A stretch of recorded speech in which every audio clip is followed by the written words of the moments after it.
Alors, je vous salue dans le beau et précieux nom de notre Seigneur Jésus-Christ. Je suis très heureuse ce matin de vous retrouver encore sur Gloire de l'élection divine TV, la chaîne où la gloire de l'Éternel nous localise pour nous restaurer, pour nous instruire et nous permettre d'atteindre ses objectifs sur cette terre. Je suis très contente, je suis dans la joie de vous retrouver encore sur le plateau des paroles pour aujourd'hui en direct, parce que là, après un mois d'absence, disons 4 semaines d'absence à l'extérieur du Canada, c'est pour moi un réel plaisir de vous retrouver et de partager la parole de Dieu avec vous. Souvenez-vous que notre thème général était briller pour faire connaître la lumière de Christ dans le monde, et nous avions eu plusieurs paroles, plusieurs messages, plusieurs conditions sous forme de sous-thèmes pour pouvoir briller dans le monde. Et aujourd'hui, notre thème que nous allons traiter est connaître son appel pour briller dans le monde. Alléluia. Donc je disais tantôt que notre thème est connaître son appel pour briller dans le monde. Alléluia. Alors, avant d'aborder notre thème, nous allons nous mettre devant le Seigneur et prier notre Dieu pour lui dire merci. Père, nous te bénissons et nous te louons. Nous t'exaltons et te magnifions. Toi l'ami qui ne saurait changer. Toi le Dieu fidèle qui ne nous abandonne pas. C'est pour nous un privilège et un honneur ce matin de nous retrouver encore dans ta sainte présence pour te célébrer, pour t'adorer, pour te magnifier et pour partager ta délicieuse parole qui nous permet d'être inébranlables dans le monde, d'être éclairés afin de réussir la mission que tu nous as confiée. Père, nous ne pouvons pas sans toi. Saint-Esprit, viens et prends le contrôle et épargne-nous de tout ce qui est l'œuvre de la chair. Que la chair n'interfère pas, Seigneur, dans le message que tu veux véhiculer à chacun d'entre nous, afin que la gloire te revienne. Merci de prendre le contrôle. Au nom de Jésus-Christ. Amen. Alors, bien-aimés, il est vraiment important pour nous de connaître notre appel pour pouvoir briller dans le monde. Parce que pour briller dans le monde, il est vraiment important de savoir qui nous sommes. On avait parlé de notre identité. Il est également important de savoir honorer nos parents pour pouvoir briller dans le monde. Il est important également de savoir nous orienter. Alors, ce matin, ce message, ce thème est pour tous ceux qui sont appelés. Alors, pourquoi on doit connaître notre appel pour briller dans le monde? Nous devons connaître notre appel pour briller dans le monde parce que honorer Dieu, servir Dieu, obéir à des principes. Et la Bible dit que il nous a appelés et à chacun il a donné un ministère. Alors, si tu ne connais pas ton appel, tu pourras dévier ou tu pourras être dans une direction qui n'est pas la sienne et qui peut t'empêcher d'atteindre les objectifs pour lesquels Dieu t'a appelé. Alléluia. Alors, nous allons prendre le livre de Genèse. Le texte qui va étayer ce thème aujourd'hui, connaître son appel pour briller dans le monde, est le livre de Genèse 13 à partir du verset 7. Nous allons faire notre lecture.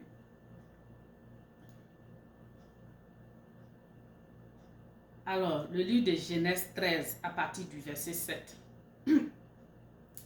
Il est dit qu'il y a eu querelle entre les bergers des troupeaux d'Abraham et les bergers des troupeaux de Lot. Les Cananéens et les Phérésiens habitaient alors le pays. Le verset 8. Abraham dit à Lot, qu'il n'y ait point, je te prie, de dispute entre moi et toi, ni entre mes bergers et tes bergers, car nous sommes frères. Alléluia. Bien-aimé, avant de continuer, il faut savoir d'abord, c'est très important pour nous de savoir qui nous sommes. C'est pourquoi on avait parlé de notre identité. Et l'identité, on avait dit que c'était, nous sommes des chrétiens. Et le nom chrétien n'est pas un titre, mais c'est une identité que Dieu défend avec jalousie et qui implique Dieu, qui implique entièrement Dieu. Alors, cette identité-là, Dieu, il veille avec jalousie au point de ne pas laisser son honneur à un autre. Il défend son honneur coûte que coûte dans la vie de ceux qui le craignent et de ceux qui sont appelés selon son dessein. Alléluia. Alors, si nous sommes enfants de Dieu, nous sommes chrétiens, et que cette identité est défendue avec jalousie, notre Père Céleste, il est très important également de connaître notre appel pour ne pas nous mêler. Abraham a dit quelque chose de très important ici. Qu'il n'y ait pas de disputes entre toi et moi, ni entre mes bergers et tes bergers. Alléluia. Qu'il n'y ait pas de disputes entre nous, parce qu'aujourd'hui, nous avons comme l'impression avec les derniers temps que nous avons perdu de vue le but principal de notre appel. L'objectif principal de notre appel. Si tu es pasteur, je suis prophétesse, l'autre est évangéliste, l'autre est docteur, l'autre est apôtre, le but principal, la finalité de notre appel est de défendre les intérêts du royaume. Alors, si nous appartenons à un même royaume, frères et sœurs en Christ, ne nous attardons pas sur des choses qui ne sont pas constructives pour le royaume des cieux. Ne nous attardons pas sur les disputes. Tel est de Paul, tel est d'Apollos. Celui-ci prêche bien, l'autre ne prêche pas bien. Concentrons-nous sur l'objectif pour lequel Dieu nous a appelés. C'est de gagner des âmes. Alléluia. C'est de gagner des âmes. Et si nous nous accrochons, nous marchons dans l'unité, dans l'obéissance à la parole de Dieu, pour pouvoir atteindre cet objectif, le cœur de notre Père Céleste sera réjoui et ses objectifs seront atteints sur cette terre. Car le but principal de notre appel, ce n'est pas de qui a gagné quoi, qui est plus puissant que qui est plus connu que qui. Sortons de ces débats qui n'honorent pas notre Père Céleste. Nous devons nous concentrer sur l'objectif commun. Être heureux quand les âmes sont gagnées. L'objectif principal, c'est que les âmes soient gagnées. Que ce soit moi qui gagne les âmes, que ce soit mon frère, que ce soit l'autre. Nous devons être heureux. Nous devons applaudir le Seigneur. S'il y a même dans une seule ville 100 000 églises et que les âmes sont sauvées, la Bible dit que pour une seule âme qui est sauvée, il y a la fête de la réjouissance dans le royaume des cieux. Alors, ça doit être pareil pour nous. Nous ne devons pas perdre le temps. Si les disputes qui ne glorifient pas Dieu, si les disputes qui n'ont rien à voir avec notre destinée, qui n'ont rien à voir avec le but de notre appel, frères et sœurs, qu'il n'y ait pas de dispute entre toi et moi. Qu'il n'y ait pas de dispute, c'est ce qu'Abraham a dit à Lot. Nous sommes frères. Nous appartenons au même royaume. Nous défendons les mêmes intérêts. Alors, nous devons nous concentrer sur ce qui est essentiel pour la gloire de notre Père Céleste. Alors, nous allons poursuivre notre lecture. On s'était arrêté au verset 9, au verset 8, où Abraham a dit à Lot, qu'il n'y ait point de, je te prie, des disputes entre moi et toi, ni entre mes bergers et tes bergers. Nous sommes frères. Nous appartenons au même royaume. Nous défendons les mêmes intérêts. Et nous devons nous unir pour atteindre les objectifs de Dieu sur cette terre. Alléluia. Et ne pas nous laisser distraire par l'ennemi, par tout ce qui est œuvre charnelle qui peut venir influencer notre ministère et empêcher les objectifs de Dieu de se réaliser sur cette terre. Alléluia. Alors, nous poursuivons notre lecture dans le livre de Genèse 13, à partir du verset 7 à 11. Nous allons poursuivre au verset 9. Abraham a dit encore, tout le pays n'est-il pas devant toi? Sépare-toi donc de moi. Si tu vas à gauche, j'irai à droite. Si tu vas à droite, j'irai à gauche. Alléluia. Alors, bien-aimés frères en Christ, ce que cet élément que Abraham a ressorti est très capital, est essentiel pour notre appel. C'est-à-dire, il faut connaître le canevas de ton appel. Pour ne pas être mélangé, pour ne pas penser que l'autre est sur ton territoire. Non, c'est le Seigneur qui appelle. Abraham a dit, je n'ai aucun problème. Nous sommes frères. On appartient à la même famille. Nous défendons les mêmes intérêts. Alors, Lot, si tu vas à gauche, j'irai à droite. Si tu vas à droite, j'irai à droite, à gauche. Parce qu'en réalité, ce n'est ni à gauche ni à droite qui est important. C'est d'exercer fidèlement le ministère que Dieu m'a appelé, que Dieu nous a confié, dans le canevas où il nous a confié. C'est pourquoi il a parlé de gauche et droite. Ce n'est ni gauche ni droite. Où que je sois, où que tu sois mon frère, où que tu sois ma soeur, si l'onction de Dieu est en toi, si Dieu t'a choisi, son onction te multipliera les faveurs de Dieu et te permettra d'atteindre les objectifs de Dieu, pourvu que tu serves Dieu avec obéissance, avec crainte et humilité, sans laisser la chair interférer dans ton appel. Alléluia. Nous allons avancer dans le verset 10. La Bible dit que Lot leva les yeux. Il vit toute la plaine du Jourdain qui était entièrement arrosée. Avant que l'Éternel eût détruit Sodome et Gomorrhe, c'était jusqu'à Soar, comme un jardin de l'Éternel, comme un pays, comme le pays d'Égypte. Lot choisit pour lui toute la plaine du Jourdain et il s'avança vers l'Orient. C'est ainsi qu'ils se séparaient l'un de l'autre. Alléluia. Alors, la Bible dit que lorsque Abraham a dit, je ne souhaiterais pas qu'il y ait des disputes entre nous, parce que nous sommes frères. Frère, dis, nous sommes frères. Tu es mon frère, tu es ma soeur. Et nous devons défendre les intérêts de notre Père Céleste, qui est le salut des âmes. L'intérêt, le but principal de notre appel, c'est le salut des âmes. Et non pas les parties les plus intéressantes, là où qui est bien, là où qui... En fait, c'est ce que Abraham disait entre les lignes. Quand il dit, si tu vas à gauche, j'irai à droite. La Bible dit que l'autre a choisi les plaines arrosées, c'est-à-dire les gens souvent, on perd le temps dans des disputes qui n'ont aucun sens pour atteindre les objectifs de Dieu en fait. Oh, il est sur mon territoire. Oh, il est... Oui.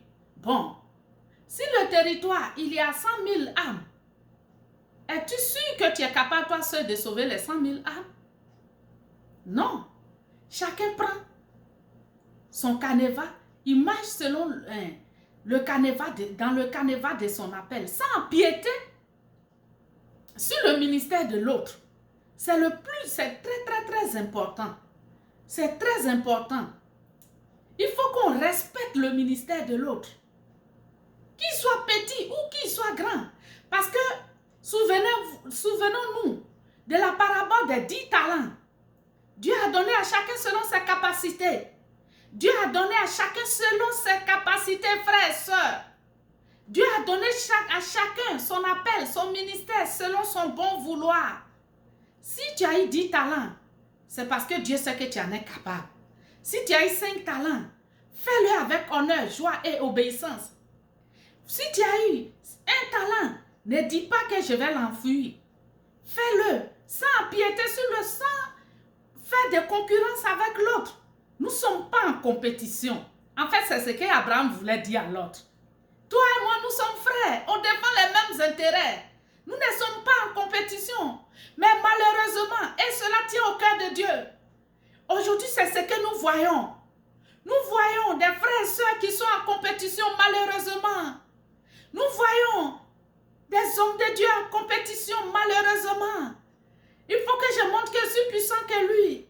Il faut que je montre que moi, je gagne des âmes que lui. Il faut que je montre que j'ai la renommée que lui. Non. Ce n'est pas l'objectif final. Ce n'est pas le but principal de notre appel. C'est le salut des âmes. Si ta renommée te permet de sauver des âmes pour Christ, que la gloire revienne au Seigneur. Si celui qui n'est pas renommé et qui sert Dieu avec humilité, avec crainte et obéissance, son obéissance et son service chrétien amènent des âmes à Christ. Que la gloire revienne au Seigneur. C'est ce que Dieu attend de nous. Bien-aimés frères et sœurs en Christ. Ce n'est pas la compétition. Et la Bible dit que l'autre allait choisir les plaines arrosées. Mais nous savons tous la suite. Il a choisi les plaines arrosées pour être épanoui.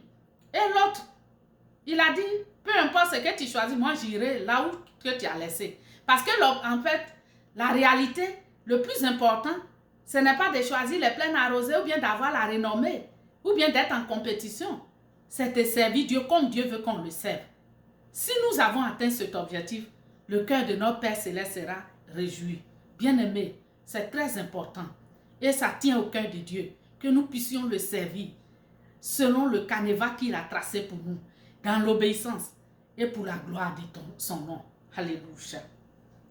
Alors, nous allons poursuivre avec notre test 2, qui est le test de Marc 3, le verset 24. Là, les gens, nous allons lire ce test-là. Il dit, si un royaume est divisé contre lui-même, ce royaume ne peut subsister. Alléluia. Et Jésus faisait allusion aux gens qui disaient qu'ils chassent les démons sous l'influence des démons. Et il a dit, mais si je chasse les démons sous l'influence des démons, Satan peut lutter contre lui-même. Alors, si on lutte contre nous-mêmes, on se bat pour la renommée, on se bat pour avoir plus d'influence, on se bat pour avoir plus, pour être plus connu, pour être reconnu mondialement qu'on est les plus puissants. Est-ce que c'est là l'objectif commun?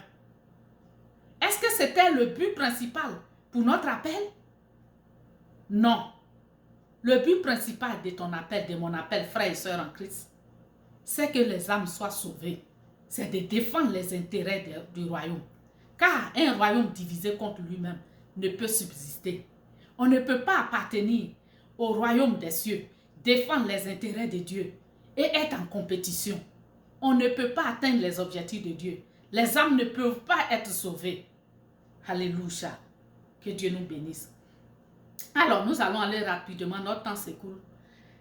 Nous allons prendre notre test 3, qui est le test de Corinthiens 1, le verset 10 à 13. Alors, nous allons prendre notre test, le livre de Corinthiens 1, le verset 10 à 13.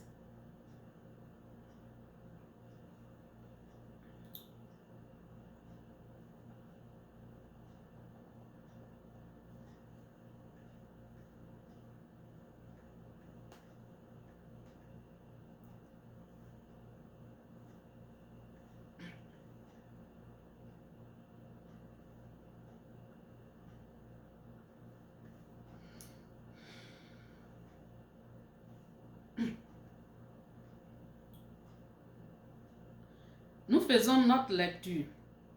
Il dit, je vous exhorte, frères, par le nom de notre Seigneur Jésus-Christ, à tenir tous un même langage. Alléluia.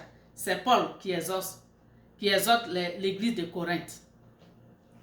Donc j'avais dit que notre troisième texte était le livre de Corinthiens, Corinthiens 1 à partir du verset 10 à 13. Il dit, je vous exhorte, le verset 10, frères, par le nom de notre Seigneur Jésus-Christ, à tenir tous un même langage, à ne point avoir de divisions parmi vous, mais à être parfaitement unis dans un même esprit et dans un même sentiment. Alléluia. Alors, Paul nous exhorte ici à ne pas être, il ne doit pas avoir de divisions, on doit parler le même langage pour les intérêts du royaume des cieux. Alléluia. Il ne doit pas avoir de divisions parmi nous. Parce que, en fait, ce que nous défendons, ce n'est pas notre intérêt personnel. Ce n'est pas notre renommée. Ce n'est pas notre ego. Mais c'est les intérêts du royaume. Et que le nom de notre Père Céleste soit glorifié. Alors, nous devons parler le même langage pour atteindre les objectifs de Dieu sur la terre qui est le salut des âmes. Alléluia. Nous poursuivons au verset 11. Car, mes frères, j'ai appris à votre sujet, par les gens de Chloé, qu'il y a des disputes au milieu de vous. Je veux dire que chacun de vous parle ainsi. Moi, je suis de Paul. Je veux dire que chacun de vous parle ainsi. Moi, je suis de Paul. Et moi d'Apollos. Et moi de Céphas. Et moi de Christ. Christ est-il divisé? Le verset 13. Christ est-il divisé? Paul a-t-il été crucifié pour vous? Ou est-ce au nom de Paul que vous avez été baptisé? Alléluia. Alors, la Bible dit que Christ n'est pas divisé. Et ce n'est ni Apollos ni Paul qui a été crucifié pour nous. C'est Jésus-Christ qui a été crucifié pour nous. Et ce sont ses intérêts que nous défendons. Bien-aimé, il faut connaître son appel pour briller dans le monde. Si tu connais ton appel, tu brilleras certainement. Parce que le fait de connaître ton appel va te permettre de faire l'œuvre de Dieu avec abnégation, avec obéissance. Et dans le respect de ton appel, du canevas, et dans le respect de l'appel de l'autre aussi, de ton frère, de ta soeur, sans empiéter sur son ministère, afin d'atteindre les objectifs de Dieu. Et le cœur de notre Père Céleste étant réjoui, fera éclater sa gloire sur nos vies pour nous faire briller dans le monde. Alléluia. Dieu vous bénisse. Nous allons prendre notre dernier test, qui est le test d'Éphésiens 4, versets 3 à 6. Éphésiens 4. Éphésiens 4, versets 3 à 6.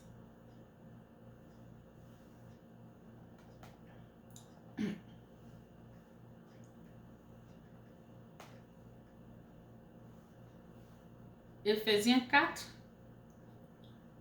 versets 3 à 6.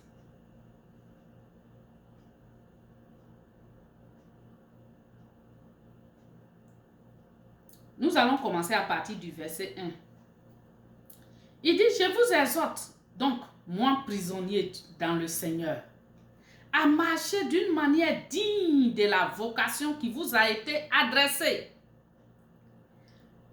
en toute humilité et douceur, avec patience, vous supportant les uns les autres avec charité, vous efforçant de conserver l'unité de l'esprit par le lien de la paix. Alléluia. Le verset 4. Il y a un seul corps et un seul esprit, comme aussi vous avez été appelés à une seule espérance par votre vocation. Alléluia. Il y a un seul Seigneur, une seule foi et un seul baptême. Alléluia. Un seul Dieu et Père de tous, qui est au-dessus de tous et parmi tous et en tous. Mais à chacun de nous, la grâce a été donnée selon la mesure du don de Christ. Alléluia. Alléluia. Nous allons reprendre. C'est très important ce verset. Le livre d'Éphésiens 4 à partir du verset 1 à 7. Il dit, je vous exhorte donc, moi prisonnier dans le Seigneur, à marcher d'une manière digne de la vocation qui vous a été adressée. On doit marcher digne de la vocation qui nous a été adressée. En toute humilité et douceur, sans orgueil, sans, comment on appelle, compétition, sans égoïsme. Mais en toute humilité et douceur, sans violence également, mais avec douceur. Vous supportant les uns et les autres avec charité. La Bible dit de nous supporter les uns et les autres. Pourquoi il est parlé de se supporter? Parce que Dieu qui nous a créés, il nous connaît. Il sait que chacun a sa personnalité, chacun a son caractère. Mais Dieu, sachant toutes ces choses, il nous a quand même choisis. Il nous a fait honneur de nous associer à son œuvre. Alors, nous devons nous supporter avec douceur et avec amour et patience pour atteindre les objectifs de Dieu. Alléluia. Vous efforçant de conserver l'unité de l'esprit par le lien de la paix. On doit se forcer de conserver l'unité de l'esprit par le lien de la paix, afin d'atteindre les objectifs de Dieu bien-aimé. Que le Seigneur nous bénisse et que la gloire revienne à l'Éternel des armées célestes. Et il poursuit dans le verset 3. Il dit, il y a un seul corps et un seul esprit. Comme aussi vous avez été appelés à une seule espérance par votre vocation. La Bible dit qu'il y a un seul corps et un seul esprit. C'est-à-dire, que tu sois le plus puissant de la terre, que tu sois le moins puissant de la terre, ce n'est pas le plus important. La Bible dit qu'il y a un seul corps.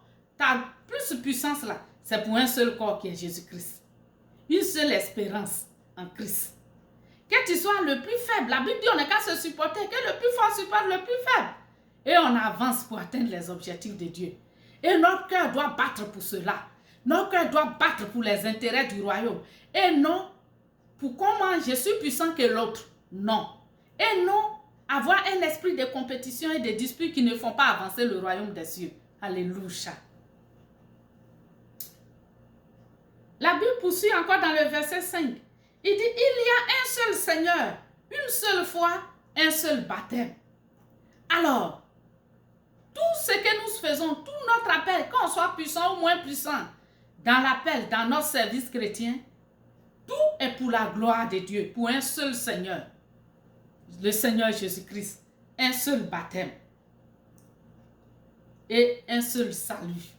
Nous sommes appelés à une seule espérance. On n'est pas divisés.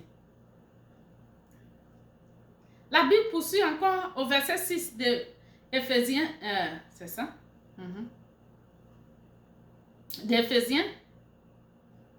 Un seul Dieu, il y a un seul Dieu et Père de tous, qui est au-dessus de tous, parmi tous et en tous. Alléluia.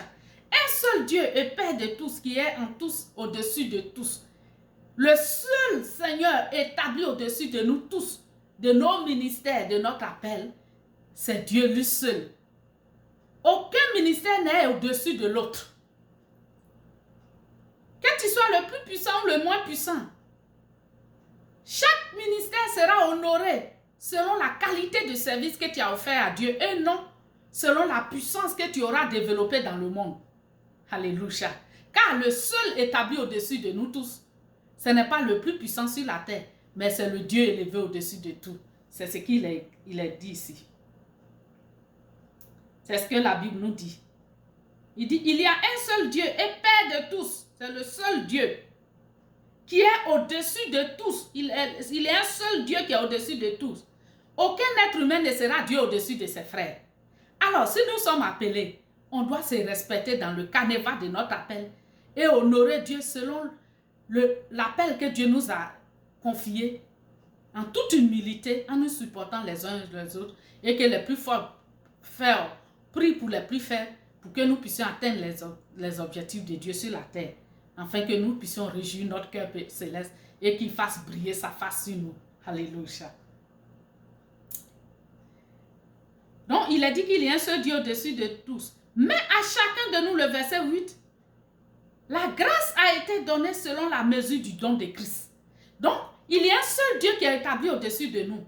Mais à chacun de nous, la grâce a été donnée selon le don de Christ. Donc, si tu es élevé, si tu es le plus puissant, si tu as une grande renommée, c'est la grâce qui a été donnée selon le don de Christ. Ce n'est pas parce que tu es plus important que celui qui n'a pas la renommée. Alléluia. Il faut qu'on comprenne ça.